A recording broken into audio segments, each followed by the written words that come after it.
Shalom, selamat malam. Bersama saya Yosia Arifin. Renungan pada malam hari ini dari Pendeta Dr. Erastus Sabdono yang berjudul Menghayati Kehadirannya. Sering ada pertanyaan mengapa Tuhan seperti pelit berbicara seakan-akan Tuhan menahan suaranya untuk kita dengar. Memang kenyataannya sedikit sekali orang yang bisa mendengar suara Tuhan. Padahal mestinya setiap kita membutuhkan petunjuk, bimbingan suara Tuhan. Di dalam Alkitab kita bisa menemukan tokoh-tokoh iman. Mereka adalah orang-orang yang selalu berdialog dengan Tuhan. Walaupun kelihatannya tidak ada kisah mengenai dialog tersebut, tetapi mereka peka terhadap apa yang Allah kehendaki untuk mereka lakukan. Di Alkitab, kita tidak menemukan Yusuf, anak Yakub, berdialog dengan Tuhan. Tetapi Yusuf bisa mengartikan mimpi beberapa kali. Hal itu menunjukkan sebuah percakapan yang terus-menerus antara Yusuf dengan Allah. Inilah yang kita harus pelajari.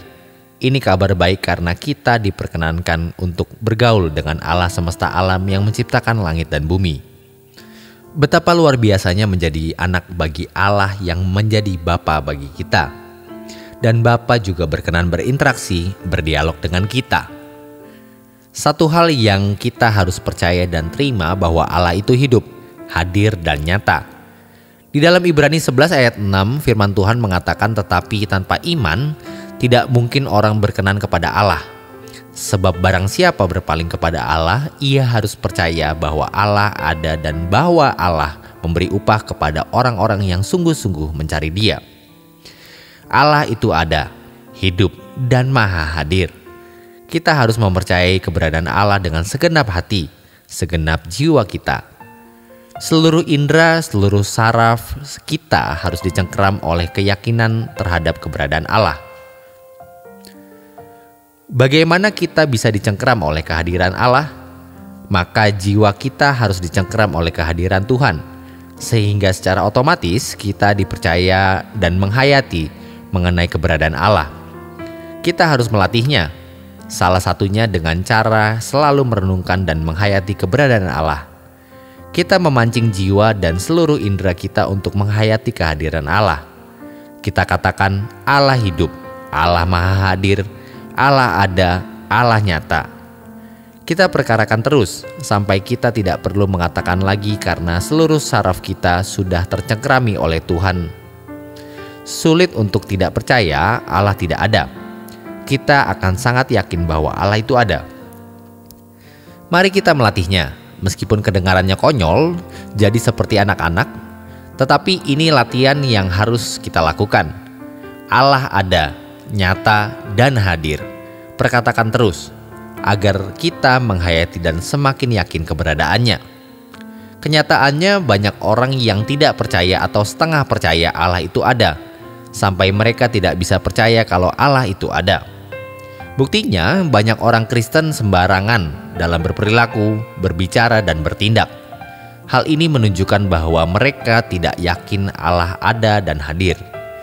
Lebih nyata kalau orang tidak percaya Allah itu ada adalah ketika berbuat sesuatu yang melanggar hukum, norma etika, dan melanggar kesucian Allah.